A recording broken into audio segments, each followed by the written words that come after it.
Okay, let's go ahead and put our parabola on our graph. So second degree means a graph is a parabola. Leading coefficient positive means it cups up.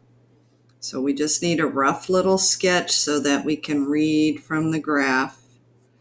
So just a parabola that cups up goes through those two locations.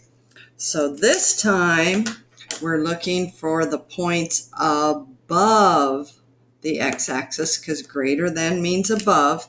So these are the values we're looking for. So as we said on the opening problem, this goes with these x values, which negative infinity would be here. And these y values go with these x values. So we're talking about two intervals. So remember when we did this on the front page, we said that anytime you have two separate intervals, you have to use the u. And then you name each interval going from left to right, smallest to largest.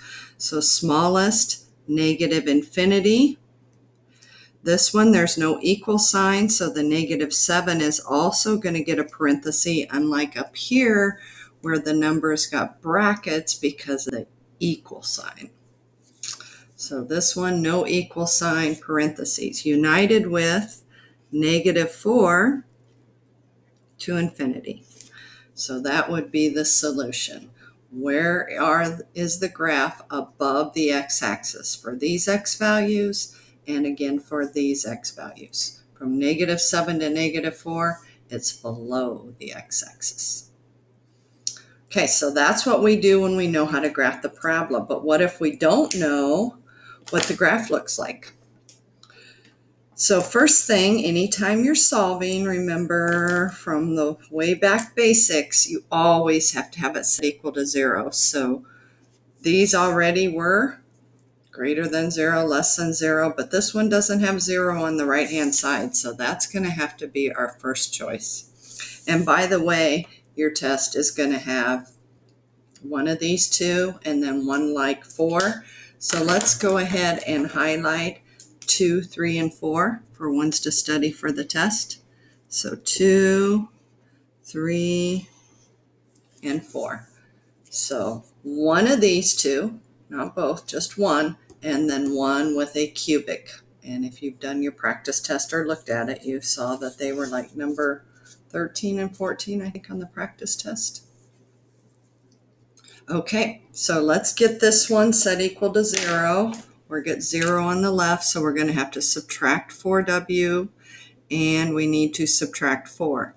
So subtract 4w, subtract 4. Because remember, to cross an equal sign or an inequality, you have to do the opposite.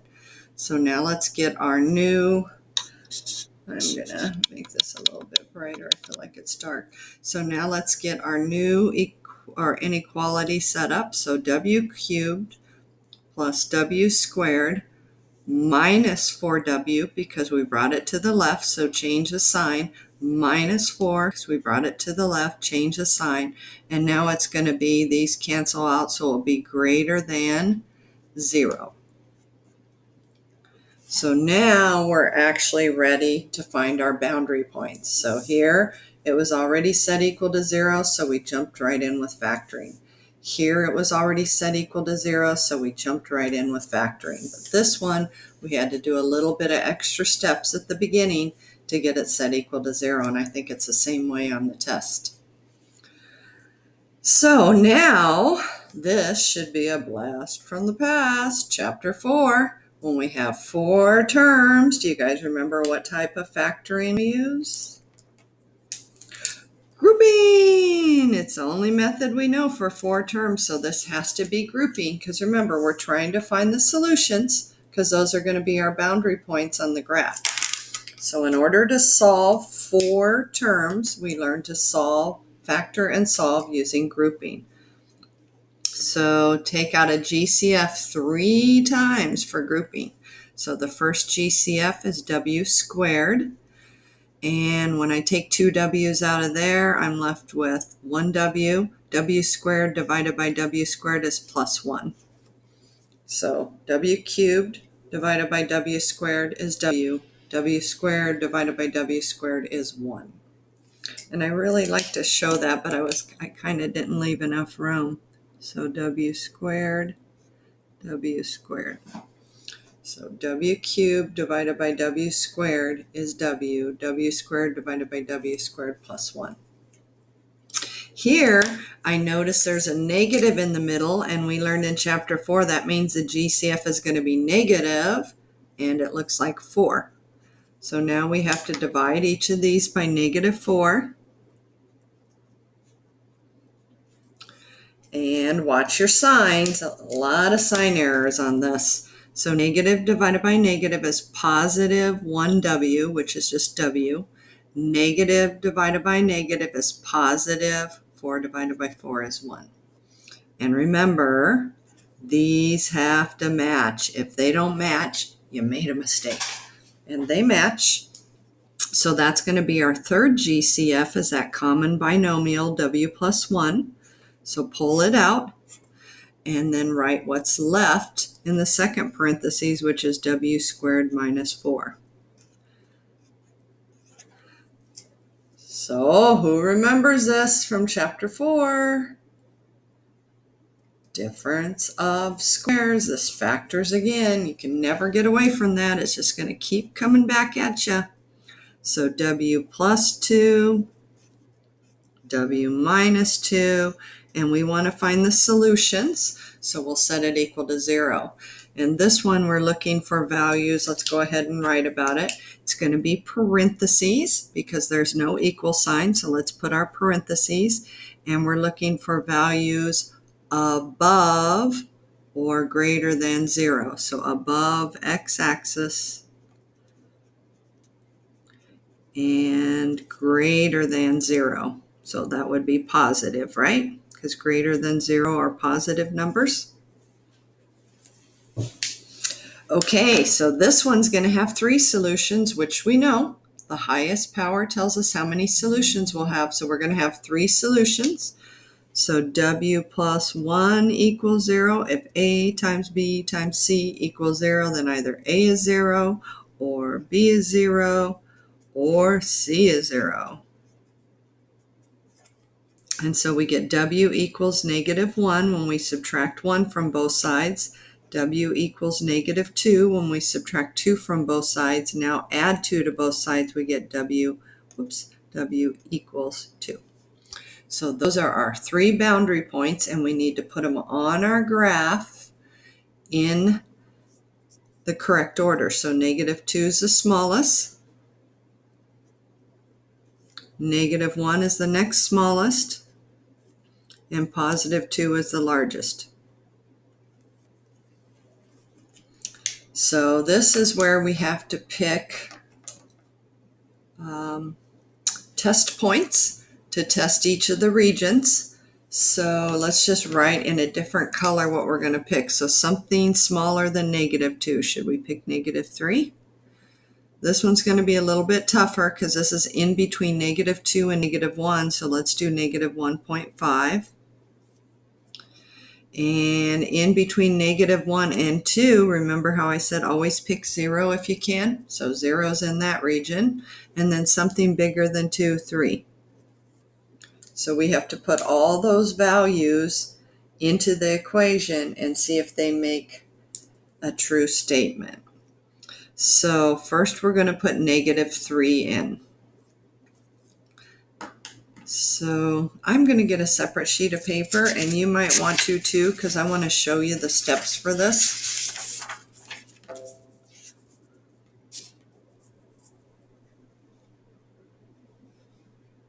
Okay, so we have a number line, and we have negative. I'm just going to recreate everything over here so we have a lot more room to work. So our solutions were negative 2, negative 1, and 2. And our test points were, we decided to pick negative 3 because it's smaller than -2. In between these two is -1.5. In between -1 and 2 would be 0, and then something bigger than 2, 3. And so let's bring our equation over from our inequality. So this was our inequality once we got it set equal to 0. So let's bring this over to the other page. So w cubed plus w squared minus 4w minus 4 greater than 0. So again, we're going to use our calculator for the rest of this, but we want to make sure that we're looking for values that are positive. Okay, so this says greater than 0. So greater than 0 means it's going to be something positive. So let's try -3 first. So you plug -3 in, -3 cubed plus -3 squared minus 4 times -3 minus 4, and is that greater than 0? Okay. So we have to do that with each of these test points. And remember how I showed you to do plus minus plus minus? So, and you definitely want to write it out first. And remember, anytime you plug a negative in, it has to be in parentheses. Otherwise, your calculator will give you the wrong answer. So let me move that up. And on the calculator, we'll get parentheses, -3, close parentheses. Then we have to use the caret key for the exponent 3. So caret, and what was it, 3. And then we have plus, and then parentheses, -3, close your parentheses. Now hit your x squared button for that exponent. You could also do caret 2, but x squared saves you one step. And then we have subtraction. Trying to get everything in the picture at once, and it's kind of hard. So this is subtract 4, parentheses, -3, close the parentheses, and then this is subtract 4 again. So that gives us -10. So -10 is not greater than 0. So above the graph, I say, oh, it's negative right here in that region. So any point I pick, I could have picked -5, -8, -100. It would give me a negative number. Okay, now we need to do the same thing with -1.5. So -1.5 cubed plus -1.5 squared minus 4 times -1.5 minus 4. Is that greater than 0? And you'll learn about double roots in the next class, but unless something has a double root, that means the same number twice, which ours doesn't. The signs are going to alternate for polynomials. So I know this one already is going to be plus, this one minus, this one plus. It's not true when you're doing rationals, but when you're doing polynomials, which means cubes, squares, fourth powers, they alternate. So let's see if we can prove that hypothesis. Well, it's not a hypothesis. I know it's a fact, but we'll say it's a hypothesis right now.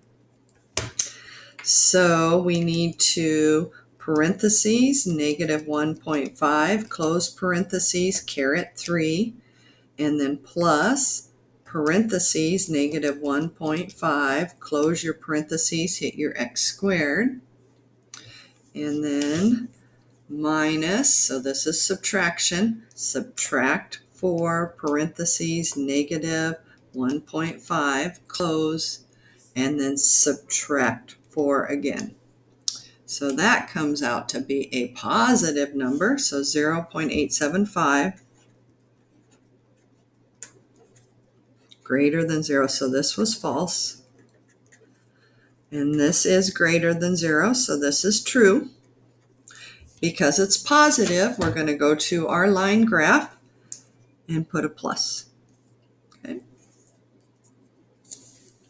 Okay, so we have 2 more points to check, 0 and 3. So let's go ahead and check 0. I guess we're going to have to do it on the next video. I see we're running out of time.